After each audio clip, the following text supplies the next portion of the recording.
Hi hello viewers, welcome to Avijna media.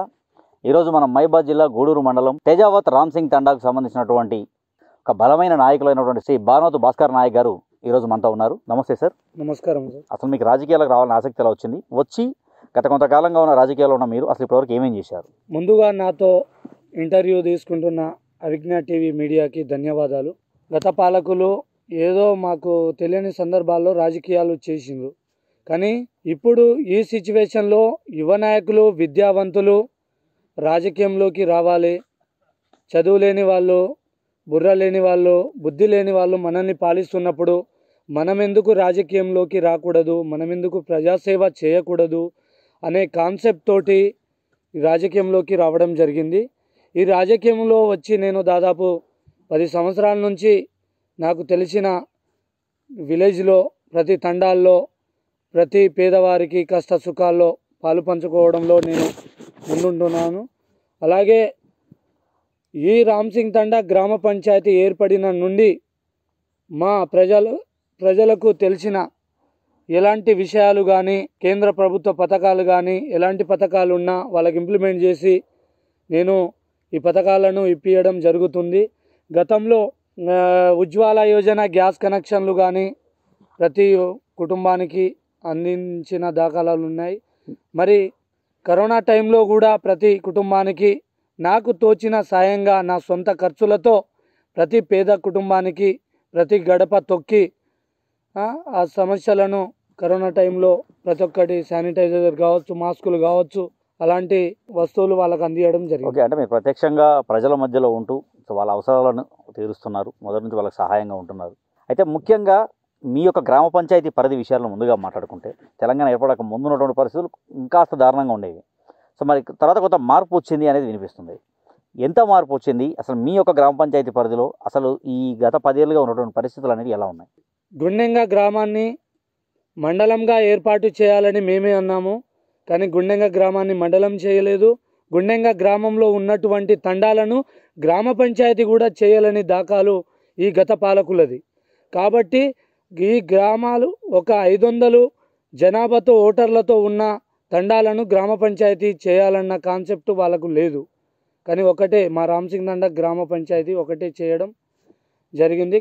గుండెంగా గ్రామంలో 6 గ్రామ పంచాయతీ కావాల్సింది, గుండెంగను మండలం చేయాల్సింది. అలాంటి ఏమీ లేదు. గత పాలకులు ఈ పరిస్థితి తెచ్చినారు. ఓకే, అంటే ఇప్పుడు ఓకే, ఈ మండలాలు, గ్రామ పంచాయతీల పరిధి అనేది సార్ ఒక రాష్ట్ర స్థాయిలో ఉంది సార్, ఏర్పాటు చేశారు సార్. మీరు అన్నట్టుగా 6 గ్రామ పంచాయతీలు చేయాల్సిన చోట 2 మాత్రమే, అంటే అటు గుండెంగా ఇటు రామ్ సింగ్ తండా ఒకటే తీసుకొచ్చారు.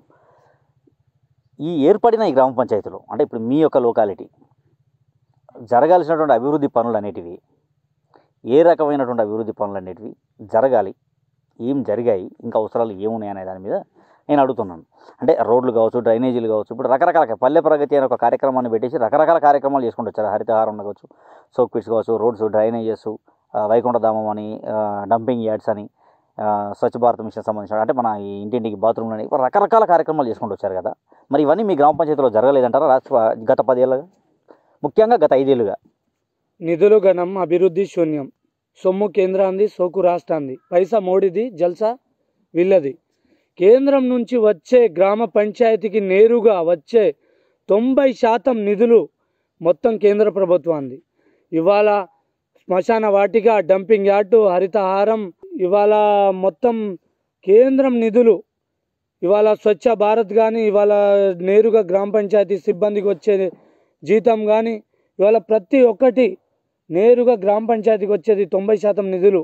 ఇవాళ ట్రాక్టర్ కావచ్చు, పల్లె ప్రకృతి కావచ్చు, పల్లె ప్రకృతి వనం కావచ్చు, ఇవాళ ప్రతి ఒక్కటి కేంద్రం నుంచి వస్తుంది.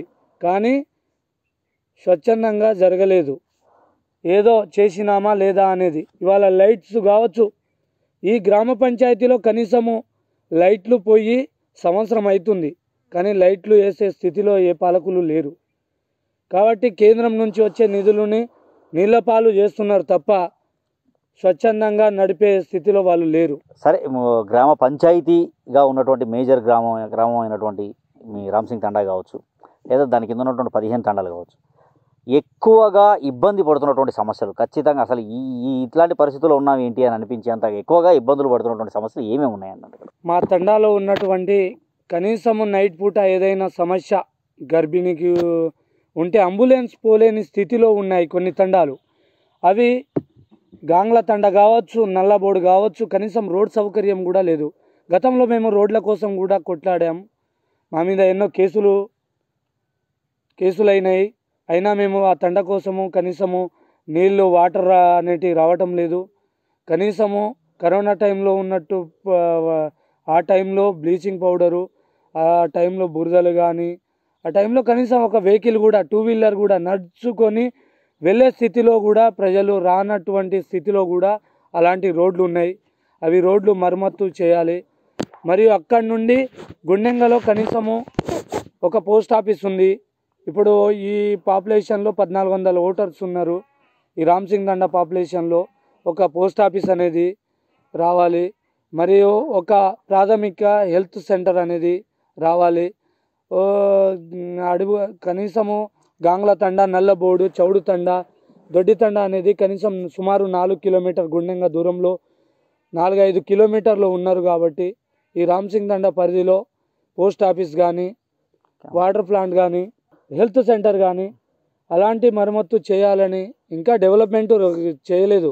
ఒక అధికారంలో లేని వ్యక్తిగా సార్ మీ యొక్క శక్తి మేరకు మీరు మీ యొక్క సేవా కార్యక్రమాలు చేసుకుంటూ వస్తున్నారు. ఒకవేళ అధికారంలోకి వస్తే ఇంకొంచెం ఎక్కువ చేసే అవకాశం ఉంటుంది. సో ఆ రకంగా మీరేమైనా రాజకీయాలకు ప్రత్యక్షంగా వచ్చి రేపు రాబోయే స్థానిక సంస్థ ఎన్నికల్లో సర్పంచ్ గానో లేక ఏదైనా పోటీ చేసే ఆలోచనలు ఏమైనా ఉన్నాయా మీకు? స్థానిక ఎలక్షన్లో గతంలో నేను పోటీ చేశాను. సరే, ఇక స్టార్టింగ్లో ఇక ప్రజలకు ఎంత సేవలు చేసినా ఇప్పుడు కూడా చేస్తూనే ఉన్నాం. వాళ్ళు అధికారంలో వచ్చినా రాకున్నా కూడా మనం సేవా కార్యక్రమం అనేది కొనసాగుతూనే ఉంది. మనం ఈ స్థానిక ఎలక్షన్లో గట్టిగా ప్రయత్నించి సర్పంచ్గా గెలిచి ప్రజల కష్ట సుఖాలను తెలుసుకొని, ఇంకా అధికారంలో వార్డ్ మెంబర్ స్థాయి నుంచి ముఖ్యమంత్రి వరకు ఉన్నా కూడా వాళ్ళు ఏం చేయలేకపోయారు. కానీ నేను ఏ అధికారంలో లేకున్నా కూడా నేను ప్రజలకు కష్ట సుఖాలను తెలుసుకుంటున్నాను. గతంలో నేను ప్రజలకు చాలా సేవలు అందించాను, ఇప్పుడు కూడా అందిస్తున్నాను. నేను ఎక్కడా కూడా తగ్గను. కాకపోతే నేను ఈ స్థానిక ఎలక్షన్లో గట్టి పోటీ ఇచ్చి గెలుపొంది ఇంకా సేవలు, నా రామ్సింగ్ తండకు కావాల్సిన నిధులు కానీ, ఏదైనా రోడ్లు కానీ, సైడ్ డ్రైనేజ్ కానీ, ప్రాథమిక హెల్త్ సెంటర్ కానీ, ఇవన్నీ ఒక బిల్డింగ్ భవనం కానీ అవన్నీ చేసి మా రామ్సింగ్ తండలో హామీలను నెరవేర్చే బాధ్యత నాది. ఇప్పుడు యువకులు అనే వాళ్ళకి అంత అనుభవం ఉండదు అని చెప్పేసి అనుభవజ్ఞులు చెప్తున్నటువంటి మాట. కొంచెం ఆవేశపూరిత నిర్ణయాలు తీసుకుంటారని కూడా అంటుంటారు. మరి ఏ రకంగా యువకులు వస్తే ఇక్కడ మార్పు వస్తుంది, ఎలాంటి మార్పులు వస్తాయని మీరు అనుకుంటున్నారు? అనుభవం అంటుండ్రు కదా, అనుభవాలు ఏముందండి? రేవంత్ రెడ్డి గారికి ఏం అనుభవం ఉందని ముఖ్యమంత్రిని చేసింది? వాళ్ళకు ఉన్న అనుభవం ఏంటి? వాళ్ళు జనాలను దోచుకోవడం, ముంచడం తప్ప వాళ్ళకి ఏం అనుభవాలు లేదు. ఏ ప్రజలకు ఏ సాయం చేసిందని అనుభవాలు ఉన్నాయండి? ఆవేశం అంటున్నారు కదా, ఆవేశం అనేది తప్పకుండా అవసరం. ఆవేశం ఉన్నది కాబట్టే చైనా, పాకిస్తాన్ దేశాలను పోయిస్తుంది భారతదేశం, నరేంద్ర మోడీ లాంటి వారు. యువకులు వస్తే ఎలాంటి మార్పు తీసుకొస్తారు మీరు అనుకుంటున్నారు? అంటే సరే, ఈ అనుభవాలు ఏవితో కావచ్చు లేదా ఆవేశంతో కావచ్చు, ఎటువంటి మార్పులను మన రాష్ట్రంలో లేదా మన ఉన్నటువంటి రాజకీయ పరిస్థితుల్లో కావచ్చు, ప్రజల యొక్క అభివృద్ధి విషయంలో కావచ్చు, ఎలాంటి మార్పులు వచ్చే అవకాశం ఉందని అనుకుంటున్నారు మీరు? యువ నాయకులు, విద్యావంతులు ఉంటేనే ఇక్కడ కరప్షన్, పంచాయతీలు, ఎక్కడైనా ప్రజలను దోచుకోవడం, ముంచడం, దాచుకోవడం ఇలాంటిది అనేది పూర్తిగా తగ్గిపోతుంది. కాబట్టి విద్యావంతులు ఉంటేనే కొంత మార్పు చెందుతుందనేది ఇక్కడ ఈ గ్రామ పంచాయతీలో కానీ, రాష్ట్రంలో కానీ, దేశంలో కానీ. ఇప్పుడు కామారెడ్డిలో ముఖ్యమంత్రిని, కాబోయే ముఖ్యమంత్రిని, మాజీ ముఖ్యమంత్రిని ఓడించిన వ్యక్తి అక్కడ.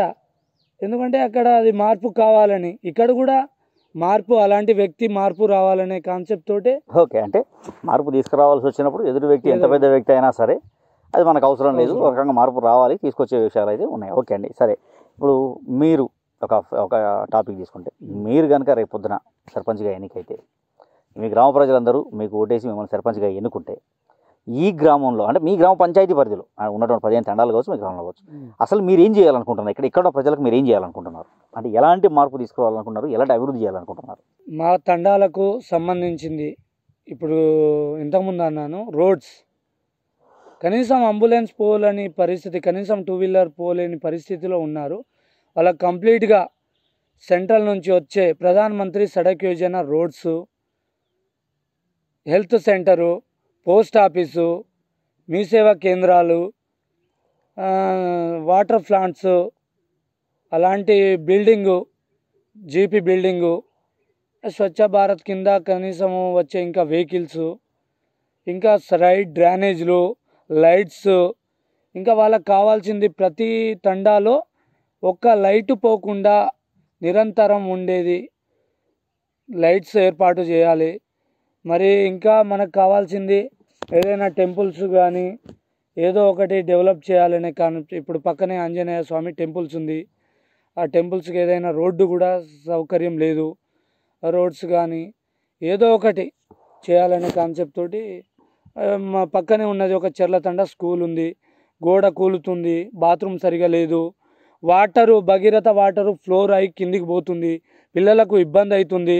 అలాంటి ఏమైనా చేయాలంటే, ఏదైనా చేయాలంటే ఒక యువ నాయకుడు విద్యావంతుడితోటే పూర్తి అవుతుంది తప్ప ఈ చదువు లేని వాళ్ళు, ఈ బుర్ర లేని వాళ్ళు, బుద్ధి లేని వాళ్ళతో ఎలాంటి పనులు జరగదనేది నా కాన్సెప్ట్. ఇందాక మీరు మాట్లాడినట్టుగా నాయకుడు అంటే యువకుడా, అనుభవజ్ఞుడా, ఆవేశపరుడా ఇవన్నీ పక్కన పెడితే ప్రజలకు మధ్యలో ఉండే ఒక నాయకుడు అనేవాడు ఎలా ఉండాలని మీరు అనుకుంటున్నారు? అసలు ఎవరు అంటే నాయకుడి యొక్క లక్షణం ఎలా ఉండాలనేది మీ ఉద్దేశం? నాకు గెలిచిన ప్రతి ఒక్కడు నాయకుడు కాలేడు, ఓడిపోయిన మాత్రాన నాయకుడు కాలేక ఉండడు.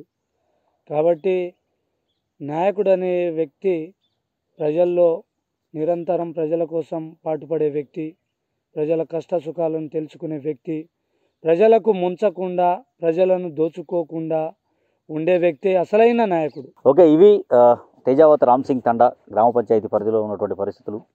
ఇక్కడ ఉన్నటువంటి ఒక బలమైన నాయకుడిగా ఉన్నటువంటి శ్రీ భానోతు భాస్కర్ నాయక్ గారు ఇక్కడ ఉన్నటువంటి పరిస్థితులకు సంబంధించినటువంటి వారి యొక్క ఆవేదన, ఇక్కడ ఉన్న ప్రజల యొక్క సమస్యల గురించి ఆయన పడేటువంటి తపన, ఇవన్నీ మనం ఆయన మాటల్లో విన్నాం.